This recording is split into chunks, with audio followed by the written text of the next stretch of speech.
ഇതൊന്നും നമ്മൾ ചിന്തിക്കുന്നില്ല. ഉദരത്തിൽ ശിശുക്കളുള്ളപ്പോൾ അമ്മമാര് സിനിമാ തിയേറ്ററിലേക്ക് പോകും. എവിടെയെങ്കിലും ഇതിനൊരു ഭക്തിഗാനം കേൾക്കുമോ? ആ ശിശുവിന് വേണ്ടി കൂടി വിശുദ്ധ കുർബാന സ്വീകരിക്കുമോ? ആ ശിശുവിനെ കൂടി, ഉദരത്തിൽ ആയിരിക്കുന്ന ശിശുവിന് വേണ്ടി കൂടി ജപമാല കൂടി പ്രാർത്ഥിക്കുമോ? ഇല്ല. നമ്മൾ പോകും ശിശു ആണാണോ പെണ്ണാണോ എന്നറിയാൻ, ശിശുവിന് ദുഃഖമുണ്ടോ എന്നറിയാൻ പോകും. എന്നാൽ ഈശോയിൽ പ്രിയപ്പെട്ടവരെ, നമ്മൾ എത്ര പേര് ആ ശിശുവിനെ പരിശുദ്ധാത്മാവ് ഉദരത്തിൽ വെച്ച് തന്നെ നിറയണമെന്ന് ആഗ്രഹിച്ച് പ്രാർത്ഥിക്കാറുണ്ട്?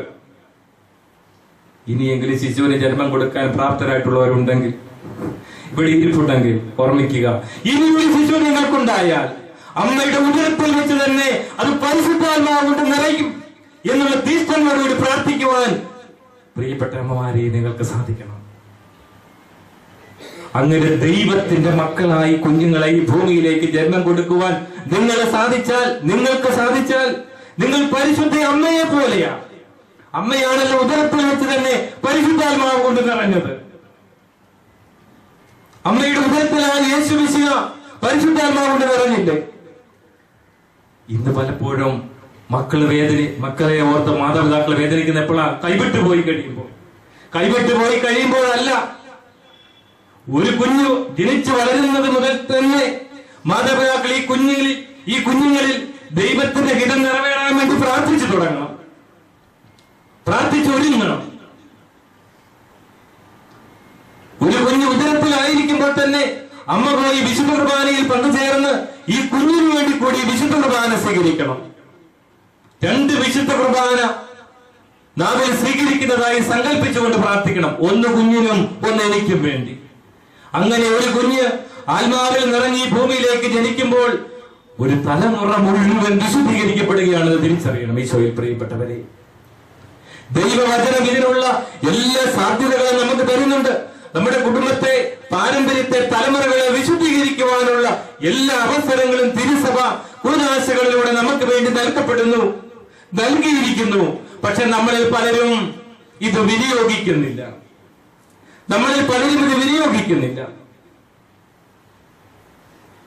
പ്രത്യാശ നഷ്ടപ്പെടുമ്പോഴാണ് നമ്മളിൽ പലരും പാപം ചെയ്യുന്നത്. ഞാൻ പറഞ്ഞല്ലോ, പ്രത്യാശയുള്ളവരായിരിക്കണം നമ്മൾ ഓരോരുത്തരും. പ്രത്യാശയുള്ള തലമുറയെ സ്വപ്നം കാണണം. പ്രത്യാശയോടുകൂടി എന്റെ അടുത്ത തലമുറയെ സ്വപ്നം കാണുവാൻ മാതാപിതാക്കൾ ഇനിയെങ്കിലും പരിശുദ്ധാത്മാവ് കൂടി നിറഞ്ഞ് മക്കൾക്ക് വേണ്ടി ദൈവഹിതം എന്റെ മക്കളിൽ നിറവേറാൻ വേണ്ടി പ്രാർത്ഥിച്ചു തുടങ്ങണം. ഇങ്ങനെ പ്രാർത്ഥിച്ചു തുടങ്ങുമ്പോൾ നമ്മുടെ മക്കൾ ആരും നഷ്ടപ്പെട്ടവരായിരിക്കില്ല.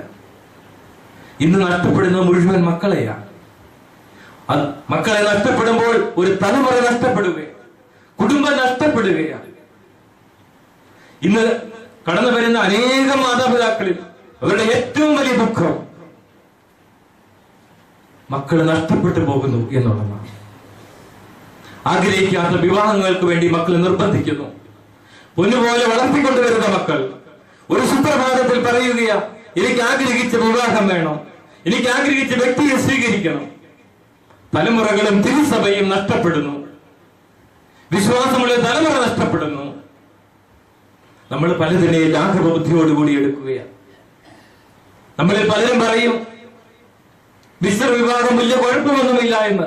വചനത്തിന്റെ അടിസ്ഥാനത്തിൽ കൃത്യതയോടുകൂടി ഞാൻ പറയും, മിശ്ര വിവാഹ സഭ അനുവദിക്കുന്നില്ല. ഒരു ഗോത്രത്തിൽ നിന്ന് തന്നെ വിവാഹം കഴിക്കണമെന്ന് സഭ പറയുന്നു. ഇത് പഠിപ്പിക്കുവാൻ നമ്മൾ കടപ്പെട്ടിരിക്കുന്നു. കുഞ്ഞുങ്ങളെ ഇത് പറഞ്ഞ് മനസ്സിലാക്കണം ചെറുപ്പം തന്നെ. എവിടെയാണ് നഷ്ടപ്പെടുന്നത്? അമ്മയുടെ ഉദരത്തിലായിരിക്കുമ്പോൾ തന്നെ ഒരു കുഞ്ഞിന് വേണ്ടി അമ്മമാര് പ്രാർത്ഥിച്ചൊരുങ്ങണം. അതുകൊണ്ടാണ് വിവാഹം എന്ന് പറയുന്നത് ഒരുങ്ങി വിവാഹത്തിലേക്ക് പ്രവേശിക്കേണ്ടതാണ്. വിവാഹത്തിന്റെ കടമകളെയും ഉത്തരവാദിത്തങ്ങളെയും അറിഞ്ഞ് ദമ്പതിമാര് വിവാഹത്തിലേക്ക് പ്രവേശിക്കണം. എങ്കിൽ മാത്രമേ അവർക്ക് ജനിക്കുന്ന കുഞ്ഞുങ്ങളും വിശുദ്ധരായിരിക്കുകയുള്ളൂ, ആത്മാവിന്റെ അഭിഷേകമുള്ളവരായിരിക്കുകയുള്ളൂ. ഒത്തിരിയേറെ കടമകൾ ഈശോയിൽ പ്രിയ മക്കളെ നമുക്കുണ്ട്. വിവാഹമൊക്കെ കഴിഞ്ഞിരിക്കുന്ന നിങ്ങളോട് ഇത് പറഞ്ഞിട്ട് എന്താ കാര്യം എന്നൊരു പക്ഷെ നിങ്ങൾ ചിന്തിക്കും. പക്ഷേ നിങ്ങൾ ഇത് പറഞ്ഞ് പഠിപ്പിക്കണം, മറ്റുള്ളവരെ പറഞ്ഞ് പഠിപ്പിക്കണം. മക്കളെ വിവാഹത്തിലേക്ക് പ്രവേശിക്കുമ്പോൾ നന്നായിട്ട് പ്രാർത്ഥിച്ചൊരുങ്ങി വിശ്വാസമുള്ള ഒരു തലമുറയെ രൂപപ്പെടുത്തുവാൻ വേണ്ടി ആയിരിക്കണം മക്കളെ പറഞ്ഞൊരുക്കേണ്ടത്. ഇന്ന് പലപ്പോഴും നമ്മുടെ വിവാഹങ്ങളൊക്കെ ആഘോഷങ്ങളിലേക്ക് മാത്രം മാറിപ്പോവുകയാണ്. പക്ഷെ നമ്മുടെ കുടുംബങ്ങളിൽ നമ്മൾ അമ്മമാരൊക്കെ ഉപവസിച്ച്, കുടുംബനാഥന്മാരും മാതാപിതാക്കളൊക്കെ ഉപവസിച്ച് പ്രാർത്ഥിക്കണം മക്കൾക്ക് വേണ്ടി. വിവാഹത്തിലേക്ക് കാലെടുത്ത് വയ്ക്കുന്ന മക്കൾക്ക് വേണ്ടി ഉപവസിച്ച് പ്രാർത്ഥിക്കണം. കാരണം നഷ്ടപ്പെടുന്നത് ഒരു തലമുറയാണെന്ന് ഓർമ്മിക്കണം. വിവാഹമോചനത്തിന്റെ എണ്ണം കൂടിക്കൊണ്ടിരിക്കുകയാണ്. വിവാഹമോചനത്തിന്റെ എണ്ണം പണ്ടത്തേതിലും അധികമായി കൂടിക്കൊണ്ടിരിക്കുന്നു. എല്ലാവരും നിസ്സാരമായിട്ട് കരുതുകയാണ്. തിരുസഭയിൽ വിവാഹിതരായവർ ഒരു സുപ്രഭാതത്തിൽ പറയുക, ഞങ്ങൾക്ക് ഇതിൽ നിന്ന് വേർപിരിയണം. വിവാഹത്തിന്റെ അഭേദ്യതയെ കുറിച്ച് വചനം അടിവരയിട്ട് പഠിപ്പിക്കുന്നു. ദൈവം യോജിപ്പിച്ചത് മനുഷ്യൻ വേർപെടുത്താതിരിക്കട്ടെ എന്ന് പറയുന്നു. പക്ഷേ മനുഷ്യൻ വേർപെടുത്തുകയാണെന്ന്. ഈശോയിൽ പ്രിയപ്പെട്ടവരെ, നമ്മുടെ കുഞ്ഞുങ്ങൾക്ക് വേണ്ടി പ്രാർത്ഥിക്കണം. കുഞ്ഞുങ്ങൾ ഉദരത്തിലായിരിക്കുമ്പോൾ തന്നെ പ്രാർത്ഥിക്കുവാൻ നിങ്ങളുടെ മക്കളെ പഠിപ്പിക്കണം. നിങ്ങൾ ഓരോരുത്തരും അങ്ങനെ ചെയ്തു പഠിക്കണം. വചനത്തിന്റെ അടിസ്ഥാനത്തിൽ ജീവിച്ചു തുടങ്ങണം. പ്രത്യാശയോടുകൂടി ദൈവത്തെ നോക്കി പ്രാർത്ഥിക്കുന്നവരായിരിക്കണം. നമ്മുടെ തിരുസഭയുടെയും ദൈവത്തിന്റെയും കൽപ്പനകൾ അനുസരിക്കുവാൻ വിളിക്കപ്പെട്ടവരാണ് നമ്മൾ ഓരോരുത്തരും. പ്രഭാഷകന്റെ പുസ്തകം 15:15 വചനം പറയുന്നു. പ്രഭാഷകന്റെ പുസ്തകം 15:15 മനസ്സ് വെച്ചാൽ നിനക്ക് കൽപ്പനകൾ പാലിക്കുവാൻ സാധിക്കും. വിശ്വസ്തതാപൂർവം പ്രവർത്തിക്കണോ വേണ്ടയോ എന്ന് തീരുമാനിക്കേണ്ടത് നീയാണ്. പ്രഭാഷകൻ 15:15 മനസ്സ് വെച്ചാൽ നിനക്ക് കൽപ്പനകൾ പാലിക്കുവാൻ സാധിക്കും. വിശ്വസ്തതാപൂർവം പ്രവർത്തിക്കണോ വേണ്ടയോ എന്ന് തീരുമാനിക്കേണ്ടത് നീയാണ്. ഇന്ന് നമ്മളിൽ പലരും ചിന്തിക്കുന്ന ഒരു കാര്യമുണ്ട്. കർത്താവിന്റെ പ്രമാണങ്ങളൊക്കെ അനുസരിച്ച് ജീവിക്കാൻ അത്രയൊന്നും എളുപ്പമൊന്നുമല്ല. ഇതൊക്കെ സർവ്വസാധാരണമല്ലേ? ഈ പാപമൊക്കെ എല്ലാരും ചെയ്യുന്നതല്ലേ? ഇന്ന് മദ്യപിക്കാത്തവരാരാ ഉള്ളത്? 2 പെട്ടടിച്ചില്ലെങ്കിൽ ഇന്ന് എന്താ? ഒരു സ്റ്റാറ്റസ് ശരിയാവില്ലല്ലോ. ഒരു സോഷ്യൽ ലേഡി ആയിട്ട് നടന്നില്ലെങ്കിൽ എന്താ? ഇന്ന് ലോകം ഇങ്ങനെ മാറുമ്പോൾ അച്ഛന്മാരൊക്കെ ഇങ്ങനെ പറഞ്ഞ് ശരിയാവൂ എന്നൊക്കെ ചിന്തിക്കുന്ന ഒത്തിരി പേരുണ്ട്. ഈശോയിൽ പ്രിയപ്പെട്ടവരെ, വചനം പറയുന്നു, മനസ്സ് വെച്ചാൽ നിനക്ക് കൽപ്പനകൾ പാലിക്കാൻ സാധിക്കും.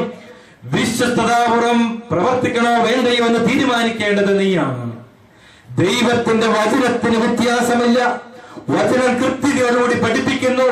തിന്മ തിന്മയാണെന്നും നന്മ നന്മയാണെന്നും പഠിപ്പിക്കുന്നു. എന്നാൽ അവസാന നാളുകളിൽ തിന്മയെ നന്മയായും നന്മയെ തിന്മയായും ജനം വിധിയെഴുതുമെന്നും യെശയ്യാ പ്രവാചകന്റെ പുസ്തകത്തിൽ പറയുന്നുണ്ട്. ഈ ഒരു കാലഘട്ടത്തിലാണ് നമ്മൾ ജീവിക്കുന്നത്. തിന്മയെ നന്മയാണെന്ന് പഠിപ്പിക്കുന്ന ഒരു ലോകം ഉയർന്നു വരുന്നു. മദ്യപാനം തെറ്റല്ലെന്ന് പഠിപ്പിക്കുന്ന ഒരു സമൂഹം വളർന്നു വരുന്നു. പുകവലിക്കുന്ന തെറ്റല്ലെന്ന് പഠിപ്പിക്കുന്ന ഒരു സമൂഹം വളർന്നു വരുന്നു. ഭ്രൂണഹത്യ തെറ്റല്ലെന്ന് പറയുന്ന ഒരു സമൂഹം വളർന്നു വരുന്നു. ഇപ്പം ചർച്ചകൾ നടക്കുകയല്ലേ ഈശോയിൽ പ്രിയപ്പെട്ടവരെ? ദയാവധത്തെ കുറിച്ച് ചർച്ചകൾ നടക്കുകയല്ലേ? കഴിഞ്ഞ ദിവസത്തെ പത്രത്തിൽ ബഹുമാനപ്പെട്ട ഡേവിസ് തിറമേലച്ചൻ എഴുതിയിരുന്നത് നിങ്ങൾ വായിച്ചു കാണുമല്ലോ. ദയാവധത്തിൽ ദയ അങ്ങ് മാറ്റിയാൽ പിന്നെ എന്താ? വധമല്ലേ? ദയാവധം അനുവദിച്ചാൽ രോഗികളായി കഴിയുന്ന എത്ര പേര് മരണം ആവശ്യപ്പെടും? ഇവരെയെല്ലാം ഇഞ്ചക്ഷൻ കൊടുത്ത് കൊല്ലുവാൻ ഡോക്ടർമാര് തുടങ്ങിയാൽ ഇവിടെ വധങ്ങളുടെ ഒരു പട്ടിക തന്നെ രൂപപ്പെടുകയില്ലേ? വിശ്വാസം നഷ്ടപ്പെടുന്നിടത്ത്, പ്രത്യാശ നഷ്ടപ്പെടുന്നിടത്ത് ദയാവധത്തിന് വേണ്ടി വാദിക്കുന്നവരുടെ എണ്ണവും കൂടിക്കൊണ്ടിരിക്കും. എന്തെല്ലാം ന്യായീകരണം ഉണ്ടെങ്കിലും ജീവൻ നൽകിയ ദൈവമാണെങ്കിൽ ദൈവത്തിന് മാത്രമേ ജീവൻ എടുക്കാൻ അവകാശമുള്ളൂ എന്ന് ഉറച്ച് പഠിപ്പിക്കുകയും വിശ്വസിക്കുകയും ചെയ്യേണ്ടവരാണ് നമ്മൾ ഓരോരുത്തരും. ദൈവവചനത്തിൽ വെള്ളം ചേർത്തുകൊണ്ടുള്ള ജീവിതം ഈശോയിൽ പ്രിയപ്പെട്ടവരെ നമ്മൾ ആഗ്രഹിക്കരുത്, അത് ചെയ്യരുത്. വചനം വചനമായി നിലനിൽക്കുന്നു. വചനത്തിന്റെ അടിസ്ഥാനത്തിൽ വിലയിരുത്തുവാനും ജീവിക്കുവാനും ജീവിതത്തെ ക്രമപ്പെടുത്തുവാനും നമുക്ക് സാധിക്കണം. എങ്കിൽ മാത്രമേ വിശ്വാസത്തിൽ അടിയുറച്ചവരായി നമ്മൾ മാറുന്നുള്ളൂ. ഈശോയിൽ പ്രിയപ്പെട്ടവരെ, കൊരിന്തോസിലെ 1-ാം ലേഖനം 3:16 വചനം നമ്മളെ ഓർമ്മപ്പെടുത്തുന്നു. നിങ്ങൾ ദൈവത്തിന്റെ ആലയമാണെന്നും ദൈവാത്മാവ് നിങ്ങളിൽ വസിക്കുന്നുവെന്നും നിങ്ങൾ അറിയുന്നില്ലേ? നമ്മൾ ഓരോരുത്തരും ദൈവത്തിന്റെ ആലയമാണ്. ദൈവാത്മാവ് നമ്മളിൽ വസിക്കുന്നു എന്നുള്ള തിരിച്ചറിവ് നമുക്കുണ്ടായിരിക്കണം. പാപത്തിൽ നിന്ന് മാറി നിൽക്കുവാൻ, ദൈവഹിതമനുസരിച്ച് ജീവിക്കുവാൻ നമ്മെ ശക്തരാക്കുന്ന ഒരു വചനമാണിത്. കൊരിന്തോസിന്റെ 1-ാം ലേഖനം 3:16 നിങ്ങൾ ദൈവത്തിന്റെ ആലയമാണെന്നും ദൈവാത്മാവ് നിങ്ങളിൽ വസിക്കുന്നുവെന്നും നിങ്ങൾ അറിയുന്നില്ലേ? നിങ്ങൾ ദൈവത്തിന്റെ ആലയമാണെന്നും ദൈവാത്മാവ് നിങ്ങളിൽ വസിക്കുന്നുവെന്നും നിങ്ങൾ അറിയുന്നില്ലേ? നമ്മളിൽ ഓരോരുത്തരിലും പരിശുദ്ധാത്മാവ് വസിക്കുന്നു. ഞാൻ ആദ്യം പറഞ്ഞല്ലോ, ദൈവത്തിന്റെ പരിശുദ്ധാത്മാവ് ഒരു വ്യക്തിയാണ്. ഈ ആത്മാവ് നമ്മളിൽ ഓരോരുത്തരും ദൈവമക്കളെയും നമ്മളിൽ വസിക്കുന്നു. വിശുദ്ധ കുർബാനയിലൂടെ ദൈവത്തിന്റെ ആത്മാവ് നമ്മളിലേക്ക് കടന്നു വരുന്നു. പ്രാർത്ഥനയിലൂടെ സ്തുതിക്കുമ്പോൾ ദൈവത്തിന്റെ ആത്മാവ് നമ്മളെ ശക്തിപ്പെടുന്നു. ഒരുമിച്ച് ആരാധിക്കുമ്പോൾ ദൈവത്തിന്റെ ആത്മാവ് നമ്മളിലേക്ക് സജീവമാകുന്നു. കൂട്ടായ്മയിലുള്ള ആരാധനയും പ്രാർത്ഥനയും പരിശുദ്ധാത്മാവ് നമ്മളിലേക്ക് കടന്നു വരുന്നതിന്റെ ശക്തമായ അഭിഷേകത്തിന്റെ നിമിഷങ്ങളാണ്. ഈശോയിൽ പ്രിയപ്പെട്ടവരെ, ആത്മാവ് കടന്നു വന്നു കഴിയുമ്പോൾ നമുക്ക് പിന്നെ നമ്മുടെ ജീവിതം തീഷ്ണതയുള്ള ജീവിതമായിരിക്കും. വിശുദ്ധ കുർബാനയിൽ ഇപ്പോൾ ഈശോ ഇവിടെ ഇരിക്കുന്നു. ഈ വിശുദ്ധ കുർബാനയിൽ ഈശോയുടെ മുമ്പിലാണ് നമ്മൾ ഓരോരുത്തരും ഇരിക്കുക. ഈ ആഴമായ വിശ്വാസം എന്റെ ജീവിതത്തിൽ കുറഞ്ഞു പോകുമ്പോൾ പരിശുദ്ധാത്മാവ് എന്നിലില്ല എന്നതിന്റെ സൂചനയാണ്. ഈശോയുടെ സാന്നിധ്യത്തിന്റെ മുമ്പിൽ ഞാൻ ഇരിക്കുന്നു. വിശ്വാസം ആത്മാവിന്റെ ദാനമാണെന്ന് നമുക്കറിയാം. പരിശുദ്ധാത്മാവിലൂടെ നൽകപ്പെടുന്ന ഒരു ദാനമാണ്. പരിശുദ്ധാത്മാവ് എന്നിലുണ്ടെങ്കിൽ വിശ്വാസം എന്നിൽ ഉറച്ചിരിക്കും. ശക്തമായ അടിയുറച്ച വിശ്വാസമായിരിക്കും. അതാണ് ഈശോ പറഞ്ഞത്, ഒരു കടുകുമണിയോളം വിശ്വാസം നിങ്ങൾക്കുണ്ടെങ്കിൽ ഈ മലയോട് മാറാൻ പറഞ്ഞാൽ അത് മാറിയിരിക്കും എന്ന് പറഞ്ഞാൽ, അടിയുറച്ച വിശ്വാസം നിങ്ങളിലുണ്ടെങ്കിൽ, അടിയുറച്ച വിശ്വാസത്തിന്റെ തക്കതായ പരിശുദ്ധാത്മാവിന്റെ പ്രവർത്തനം നിങ്ങളിലുണ്ടെങ്കിൽ നിങ്ങൾ പറയുന്നത് അപ്പടി സംഭവിച്ചിരിക്കും. സൗഖ്യം പ്രാപിക്കട്ടെ എന്ന് പറഞ്ഞ് സൗഖ്യം പ്രാപിച്ചിരിക്കും. അതുകൊണ്ടാണ് നമുക്കറിയാം, പരിശുദ്ധാത്മാവിന്റെ പ്രവർത്തനങ്ങൾ, പരിശുദ്ധാത്മാവിന്റെ നിറവുള്ള വ്യക്തികളെ പ്രാർത്ഥിക്കുമ്പോൾ രോഗസൗഖ്യം ഉണ്ടാകുന്നത്. ബഹുമാനപ്പെട്ട ഈ പച്ചനച്ഛൻ കൗൺസിലിങ്ങിലൂടെ അനേകർക്ക് സൗഖ്യം കൊടുക്കുന്നത്, അച്ഛന്റെ പ്രാർത്ഥനയോടെ അനേകർക്ക് പരിശുദ്ധാത്മാവിനെ കിട്ടുന്നത് അച്ഛനിൽ ആത്മാവിന്റെ നിറവുള്ളത് കൊണ്ടാണ്, വിശ്വാസമുള്ളത് കൊണ്ടാണ് പരിശുദ്ധാത്മാവ് അച്ഛനിൽ ജീവിക്കുന്നത്. ഈ പരിശുദ്ധാത്മാവാണ് അച്ഛനോട് സൗഖ്യം കൊടുക്കുന്നത്. ഈ പരിശുദ്ധാത്മാവാണ് അനേകം വചനപ്രഘോഷങ്ങളിലൂടെ പ്രവർത്തിക്കുന്നത്. ഈശോയിൽ പ്രിയപ്പെട്ടവരെ, ഈ പരിശുദ്ധാത്മാവിനെ സ്വന്തമാക്കുവാൻ നമുക്ക് ഓരോരുത്തർക്കും സാധിക്കും. ഈ പരിശുദ്ധാത്മാവിനെ സ്വന്തമാക്കുവാൻ നമുക്ക് ഓരോരുത്തർക്കും സാധിക്കും. ഈ പരിശുദ്ധാത്മാവിൽ നമ്മൾ നിറയുമ്പോഴാണ്, ഈ ആത്മാവ് നമ്മളിൽ ശക്തിപ്പെടുമ്പോഴാണ്, ദൈവത്തിന്റെ ആത്മാവ് നമ്മൾ നിറഞ്ഞു കവിയുമ്പോഴാണ് നമുക്ക് ദൈവത്തിന്റെ കൃപകൾ സമൃദ്ധിയായിട്ടുണ്ടാകുന്നത്. പരിശുദ്ധാത്മാവിനോട് അതുകൊണ്ടാണ് ഞാൻ പറയുന്നത്, പരിശുദ്ധാത്മാവ് ഒരു വ്യക്തിയാണ്. ഈ വ്യക്തിയോട് സ്നേഹബന്ധത്തിലായിരുന്നു കൊണ്ട് വേണം നമ്മൾ ജീവിക്കുവാൻ. അപ്പോൾ നമ്മളിൽ നിരാശ മാറിപ്പോകും. പ്രത്യാശയുള്ള വ്യക്തികളായിരിക്കും. എല്ലാ സങ്കടങ്ങളെയും വേദനകളെയും പരിശുദ്ധാത്മാവിനോട് ചേർത്ത് വെച്ചുകൊണ്ട് പ്രാർത്ഥിക്കുവാൻ നമുക്ക് സാധിക്കണം. എല്ലാ സങ്കടങ്ങളെയും പരിശുദ്ധാത്മാവിനോട് ചേർത്ത് വെച്ചുകൊണ്ട് പ്രാർത്ഥിക്കുവാൻ നമുക്ക് സാധിക്കണം.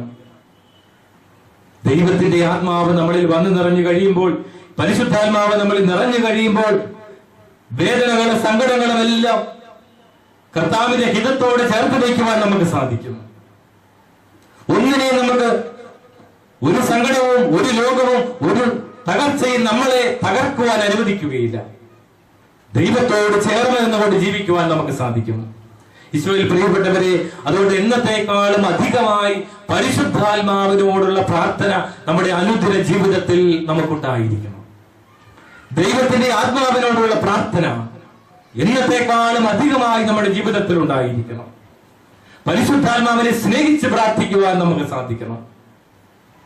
പരിശുദ്ധാത്മാവിന്റെ ശക്തിയെ അറിഞ്ഞ് ജീവിക്കുവാനുള്ള കൃപ നമുക്കുണ്ടാവണം. ഈ പരിശുദ്ധാത്മാവിനോടുള്ള വ്യക്തിപരമായ പ്രാർത്ഥനയും സ്നേഹവുമാണ് നമ്മളിൽ വരങ്ങളും ദാനങ്ങളും സമൃദ്ധിയായിട്ട് കൊണ്ടുവരുന്നത്. ഈശോയിൽ പ്രിയപ്പെട്ടവരെ, ആത്മാവിനോട് കൂടിയുള്ള ജീവിതമാകുമ്പോൾ ദൈവത്തോട് ആലോചന ചോദിക്കുന്ന ഒരു ജീവിതവും നമ്മൾ രൂപപ്പെടും. ദൈവത്തോട് ആലോചന ചോദിക്കുന്ന ഒരു ജീവിത ശൈലി നമ്മളിൽ ഓരോരുത്തരും ഉണ്ടായിരിക്കണം. അപ്പസ്തോല പ്രവർത്തനം 22:14 വചനം പറയുന്നു, അവൻ പറഞ്ഞു, നമ്മുടെ പിതാക്കന്മാരുടെ ദൈവത്തിന്റെ ഹിതമറിയാനും നീതിമാനായവനെ ദർശിക്കാനും അവന്റെ അധരത്തിൽ നിന്നുള്ള സ്വരം ശ്രവിക്കാനും അവിടുന്ന് നിന്നെ നിയമിച്ചിരിക്കുന്നു. നമ്മുടെ പിതാക്കന്മാരുടെ ദൈവത്തിന്റെ ഹിതമറിയാനും നീതിമാനായവനെ ദർശിക്കാനും അവന്റെ അധരത്തിൽ നിന്നുള്ള സ്വരം ശ്രമിക്കാനും അവിടുന്ന് നിന്നെ നിയമിച്ചിരിക്കുന്നു. അപ്പസ്തോല പ്രവർത്തനം 22:14. വചനം നമ്മോട് പറയുക, പിതാക്കന്മാരായ ദൈവത്തിന്റെ ഹിതം അറിയണം. നമ്മൾ ഓരോരുത്തരും പ്രാർത്ഥിക്കേണ്ടത് പരിശുദ്ധാത്മാവിനോട് ചേർന്ന് ദൈവത്തിന്റെ ഹിതം എന്താണ് എന്റെ ജീവിതത്തിൽ എന്നുള്ളതാണ് തിരിച്ചറിയേണ്ടത്. ദൈവത്തിന്റെ ഹിതം എന്താണെന്ന് തിരിച്ചറിയണം. ഈശോയിൽ പ്രിയപ്പെട്ടവരെ, എന്റെ കുടുംബത്തെ കുറിച്ച് ദൈവത്തിന്റെ ഹിതം എന്താണ്? എന്റെ ഭവനത്തെ കുറിച്ച്, എന്റെ മക്കളെ കുറിച്ച് ദൈവത്തിന്റെ ഹിതം എന്താണ്? എന്റെ ജീവിതത്തെ കുറിച്ച് ദൈവത്തിന്റെ ഹിതം എന്താണ്? ഇവ തിരിച്ചറിയുവാൻ ഇതിനു വേണ്ടിയാണ് നമ്മൾ പ്രാർത്ഥിക്കേണ്ടത്. നീതിമാനായ ദൈവത്തെ ദർശിക്കാൻ, അവന്റെ അതിർത്തിലുള്ള സ്വരം ശ്രമിക്കുവാൻ അവിടുന്ന് നിന്നെ നിയമിച്ചിരിക്കുന്നു. നമ്മുടെ ഓരോരുത്തരുടെയും നിയമനം അതിനു വേണ്ടിയാ. ദൈവത്തിന്റെ സ്വരം ശ്രമിക്കാൻ. ദൈവത്തിന്റെ സ്വരം എങ്ങനെയാണ് ശ്രമിക്കുക? വചനത്തിലൂടെ ദൈവത്തിന്റെ സ്വരം ശ്രമിക്കണം. വചനം വായിക്കണം എല്ലാ ദിവസവും. അത് പ്രഭാതത്തിലും പ്രദോഷത്തിലും ദൈവത്തിന്റെ വചനം നമ്മുടെ കുടുംബങ്ങളിൽ വായിക്കപ്പെടണം. വായിക്കുവാൻ കുട്ടികളെ നമ്മൾ പഠിപ്പിക്കണം. നമ്മളും വചനം വായിക്കുന്നവരായിരിക്കണം, വചനം ശ്രമിക്കുന്നവരായിരിക്കണം, വചനം വ്യാഖ്യാനിക്കുകയും അത് ജീവിതത്തിൽ സ്വീകരിക്കുകയും ചെയ്യുന്നവരായിരിക്കണം. ഇന്ന് പലപ്പോഴും പലർക്കും ദൈവവചനം കേൾക്കുന്നതിനും ദൈവവചനം വ്യാഖ്യാനിക്കുന്നത് കേൾക്കുന്നതിനും ഇഷ്ടമില്ല എന്നുള്ളൊരു സത്യമായി മാറിയിരിക്കുന്നു. കാരണം ദൈവവചനം വ്യാഖ്യാനിക്കുമ്പോൾ, ദൈവവചനം പറയുമ്പോൾ അത് നമ്മുടെ ഹൃദയത്തെ തൊടുന്നു. നമ്മുടെ തിന്മകളെ ചൂണ്ടിക്കാണിക്കുമ്പോൾ ഈശോയിൽ പ്രിയപ്പെട്ടവരെ നമുക്ക് ഇഷ്ടമില്ല എന്ന്. ഇന്ന് ഏറ്റവും വൈദികർ അനുഭവിക്കുന്ന ഏറ്റവും വലിയ ബുദ്ധിമുട്ട് എന്താണെന്ന് അറിയാമോ? ഞായറാഴ്ചകളിലെ പ്രസംഗമാണ്. ഞായറാഴ്ചകളിൽ ഇന്ന് ഇടവകയിൽ വചനം വ്യാഖ്യാനിച്ച് പ്രസംഗിക്കാൻ പറ്റില്ല. പറഞ്ഞു കഴിഞ്ഞാൽ പലർക്കും കൊള്ളും, കൊണ്ടു കഴിഞ്ഞാൽ പലരുടെയും മുഖം വാടും. അതുകൊണ്ട് ഇന്ന് പല വൈദികരും ചെയ്യുന്നത് എന്താ? വചന വ്യാഖ്യാനമല്ല, കഥ പറച്ചില്ല. ഞായറാഴ്ച പ്രസംഗം എന്ന് പറഞ്ഞാൽ കഥ പറച്ചില്ല. ഉള്ളൂരിന്റെ കവിതയും എഴുത്തച്ഛന്റെ കവിതകളും ഒക്കെ പറഞ്ഞ് ഇന്ന് പ്രസംഗങ്ങളേ ഉള്ളൂ, വചന വ്യാഖ്യാനമില്ല. വചനം കേൾക്കുമ്പോൾ നമ്മുടെ ഹൃദയത്തിൽ മനസ്താപമുണ്ടാവണം. നമ്മുടെ തെറ്റുകളെ വചനം ചൂണ്ടിക്കാണിക്കുമ്പോൾ അതിനെ ഹൃദയം തുറന്ന് സ്വീകരിച്ച് ആ വചനത്തിന് നിന്റെ ഹിതമെന്നിൽ ഭവിക്കട്ടെ എന്ന് പറഞ്ഞുകൊണ്ട് സമർപ്പിക്കുവാൻ നമുക്ക് സാധിക്കണം. ഈശോയിൽ പ്രിയപ്പെട്ടവരെ, ദൈവത്തിന്റെ ഹിതം അറിയുന്നത് വചനത്തിലൂടെയാണ്. ദൈവഹിതം സ്വീകരിക്കേണ്ടതും വചനത്തിലൂടെയാണ്.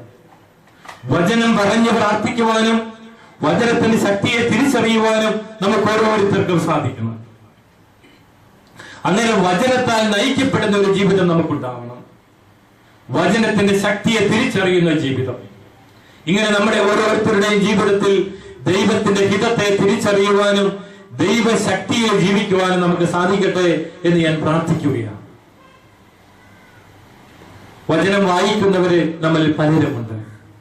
എന്നാൽ വചനത്തിലൂടെ ദൈവത്തിന്റെ ഹിതം തിരിച്ചറിയുവാൻ പരിശ്രമിക്കുന്നവര് വളരെ ചുരുക്കമാണ്. ദൈവഹിതം നമ്മൾ തിരിച്ചറിയണം. എന്റെ ജീവിതത്തെ കുറിച്ചുള്ള ദൈവത്തിന്റെ ഹിതം എന്താണ്? അതിനുവേണ്ടി ആയിരിക്കണം നമ്മൾ ആദ്യം പ്രാർത്ഥിക്കേണ്ടത്. നമ്മളൊരു ജോലിക്ക് പോകുമ്പോഴാകാം, ഒരു കോഴ്സിന് വേണ്ടി പഠിക്കാൻ പോകുമ്പോഴാകാം, ഒരു വിവാഹ ബന്ധത്തിലേക്ക് മക്കളെ കൊണ്ടുപോകുമ്പോൾ, അനുയോജ്യമായ വിവാഹാലോചനകൾ വരുമ്പോൾ നമ്മൾ പ്രാർത്ഥിക്കണം. ദൈവഹിതമനുസരിച്ചുള്ള ഒരു ബന്ധമാണോ എന്റെ മകൾക്കോ എന്റെ മകനോ ഈ വിവാഹമെന്ന് തിരിച്ചറിയണം. ദൈവഹിതം അന്വേഷിക്കുന്നവര്, ദൈവം അത് ആഗ്രഹിക്കുന്നു. ദൈവത്തിന്റെ മക്കൾ തന്റെ ഹിതം അന്വേഷിക്കണമെന്ന് ദൈവം ആഗ്രഹിക്കുന്നു. കാരണം നാം ഇന്ന് ജീവിക്കുന്നതും നാം നടക്കുന്നതും നാം ശ്വസിക്കുന്നതും നാം ഇരിക്കുന്നതും നാം കിടക്കുന്നതും എല്ലാം ദൈവത്തിന്റെ അനുഗ്രഹത്താലാണ്, ദൈവത്തിന്റെ ശക്തിയാലാണ്, ദൈവത്തിന്റെ കാരുണ്യത്താലാണ്. നമ്മുടെ ആയുസ്സിന്റെ ഒരു മുഴം പോലും കൂട്ടുവാൻ നമുക്ക് സാധിക്കുമോ എന്ന് വചനം നമ്മോട് ചോദിക്കുന്നുണ്ട്. ആകുലത കൊണ്ട്, ഉത്കണ്ഠ കൊണ്ട്, പരിശ്രമം കൊണ്ട് ജീവിതത്തിന്റെ ദൈർഘ്യം കൂട്ടാൻ നിങ്ങൾക്ക് സാധിക്കുമോ? ഇല്ല എന്ന് വചനം പറയുന്നു. എന്നാൽ ആകാശത്തിലെ പറവകളെ നോക്കുവിൻ, അവ വിതയ്ക്കുന്നില്ല, കൊയ്യുന്നില്ല, കളപ്പുരകളിൽ ശേഖരിക്കുന്നില്ല, എങ്കിലും സ്വർഗസ്ഥനായ പിതാവ് അവയെ തീറ്റിപ്പോറ്റുന്നു. അവയെക്കാളും ഉത്കൃഷ്ടരല്ലേ നിങ്ങൾ എന്ന് വചനം ചോദിക്കുന്നു. അവയെക്കാളും ഉന്നതരായ നമ്മളെ ദൈവപിതാവ് വളർത്തുന്നുവെങ്കിൽ, പരിപാലിക്കുന്നുവെങ്കിൽ, ദൈവത്തിന്റെ ഹിതം എന്റെ ജീവിതത്തിൽ നടക്കണമെന്ന് പറഞ്ഞ് പ്രാർത്ഥിക്കുവാൻ നമ്മൾ കടപ്പെട്ടവരാണ്.